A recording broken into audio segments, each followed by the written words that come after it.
माँ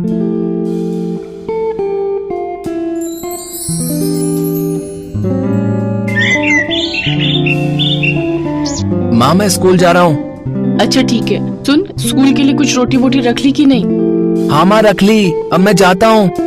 इतना कहकर राहुल स्कूल की तरफ बढ़ गया। राहुल अपने गांव के ही सरकारी स्कूल में 12वीं क्लास में पढ़ता था। वो पढ़ने में बहुत ही होशियार था। राहुल जब छोटा था तभी उसके पिता की मौत हो गई थी। उसके पिता का अपना आम का बगीचा था और जिस गांव में राहुल रहता था वहाँ के ज्यादातर लोग आम की ही खेती करते थे। उधर स्कूल में क्या हो गया हीरो, इतना उदास क्यों है?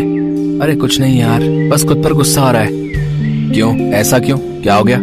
मेरे होते हुए मेरी माँ को कितना काम करना पड़ता है यार। आमों से भरी इतनी भारी टोकरी लेकर कितनी दूर तक जाना पड़ता है उन्हें। अगर चाची आम लेकर उस ठेकेदार रमन सिंह के पास नहीं ले जाएंगी तो आमदनी कैसे होगी? बस इसी बात का तो रोना है कि वो खड़ूस रमन सिंह औने पौने दाम पर पूरे गांव के लोगों से उनके आम खरीद लेता है। खुद तो दिन ब दिन अमीर होता जा रहा है और हम इतनी मेहनत करने के बाद भी और गरीब होते जा रहे हैं। राहुल को जिस रमन सिंह पर गुस्सा आ रहा था वो गांव का ही एक बड़ा जमींदार था।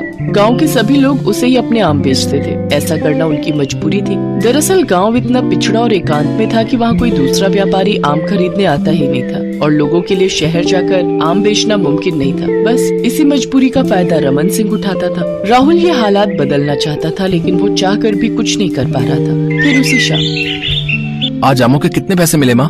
अरे तू वो सब छोड़ना, नहीं पहले आप बताओ। कुल 15 किलो आम थे तो रमन सिंह ने 150 रुपए दिए मुझे। बस 150 रुपए? माँ तुम्हें पता है आज हमारे मास्टर साहब ने बताया कि इस वक्त शहर में आम 60 से 70 रुपए किलो बिक रहा है। हाँ पर हम कर भी क्या सकते हैं बेटा? कर सकते माँ, और मैं करके भी दिखाऊंगा। तुम देखना, मैं जरूर कुछ ना कुछ करूंगा। राहुल गुस्से से वहाँ से चला गया। उसकी माँ कलावती उसे पुकारती रही लेकिन वो नहीं रुका। अब क्या हो गया तुझे? फिर चाची से झगड़ कर आया क्या?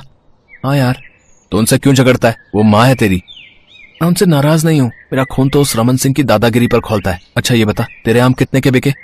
पापा बता रहे थे कि 12 किलो आम के रमन सिंह ने 120 रुपए दिए बस। इसका मतलब इस बार वो सबको 1 किलो आम के बस 10 रुपए ही दे रहा है। पिछली बार तो उसने 1 किलो आम 15 रुपए में लिए थे ना। हाँ पर क्या करें, वो जो भाव देगा उसी में तो बेचना पड़ेगा ना। अगर उसे नहीं बेचे तो आम पड़े पड़े सड़ जाएंगे, फिर तो ये पैसे भी हाथ से जाएंगे जो रमन सिंह अभी दे रहा है। मेरी बात ध्यान से सुन, मेरे दिमाग में एक तरकीब है। अब तू मेरा साथ देगा क्या? लेकिन तू क्या करने की सोच रहा है? देख, अगले महीने हमारी परीक्षाएं हो रही हैं, फिर हम वैसे भी नहीं पढ़ पाएंगे क्योंकि गांव में कॉलेज तो है नहीं। फिर तो हमें भी अपने बाप दादा की तरह इस रमन सिंह की गुलामी ही करनी पड़ेगी, या फिर कुछ अलग करके हम अपना भविष्य खुद संवार सकते हैं। और ये होगा कैसे? उसकी चिंता तो मत कर, बस तू इतना बता कि तू मेरे साथ है या नहीं। अरे तेरे लिए जान हाजिर है भाई।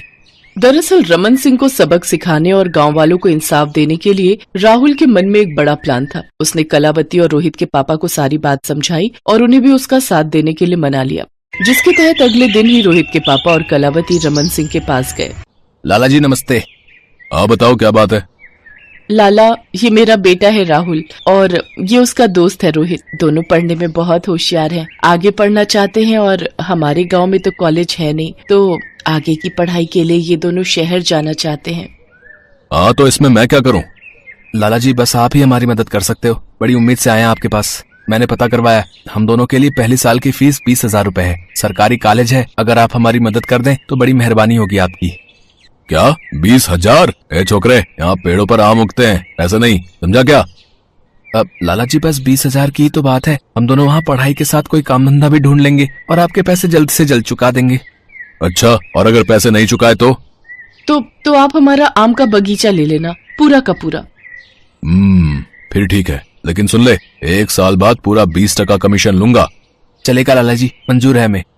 लालच में आकर रमन सिंह ने राहुल और रोहित को उनके कॉलेज की फीस के लायक पैसे दे दिए। अगले ही दिन पैसे लेकर राहुल और रोहित शहर की तरफ चल दिए। फिर रास्ते में, ओए पैसे तो मिल गए, अब क्या करना है? अब मेरी बात ध्यान से सुन, शहर में हर चीज किराए पर मिलती है, तो सबसे पहले हम कोई कमरा किराए पर लेंगे।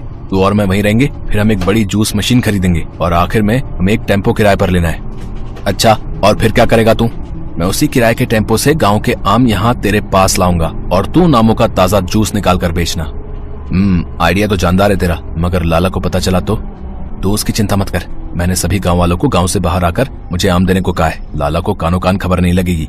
अगले ही दिन राहुल ने एक ट्रांसपोर्ट कंपनी से टेम्पो किराए पर ले लिया। और बाकी बचे पैसों से उसने रोहित को जूस मशीन दिलवा दी। वो सुबह सुबह ही गांव की तरफ चल दिया। दोपहर में उसे गांव से थोड़ी दूर पर अपने ही गांव के बहुत सारे लोग दिखाई दिए, जिसमें कलावती भी थी। राहुल ने टेम्पो से एक तराजू निकाला और सारे आम तोलकर एक कॉपी में लिखता रहा। फिर वो सारे आम लेकर शहर आ गया। शाम को रोहित और राहुल दोनों ने बाजार में आम का ताज़ा जूस बेचना शुरू कर दिया। गाँव के देसी, रसीले और मीठे आमों का जूस लोगों को खूब पसंद आया। रात होते होते उनके पास एक आम भी नहीं बचा। 1 2 3 4 देख रहा है रोहित, पहले ही दिन पूरे 4000 कमाए हमने। भाई मान गया तुझे। गांव में रमन सिंह को इतने पैसों के लिए कम से कम 400 किलो आम बेचने पड़ते। तभी तो बेटा इतनी कीमत आम की नहीं है जितनी उसके जूस की है। अब तू देखता जा आगे मैं करता क्या हूँ।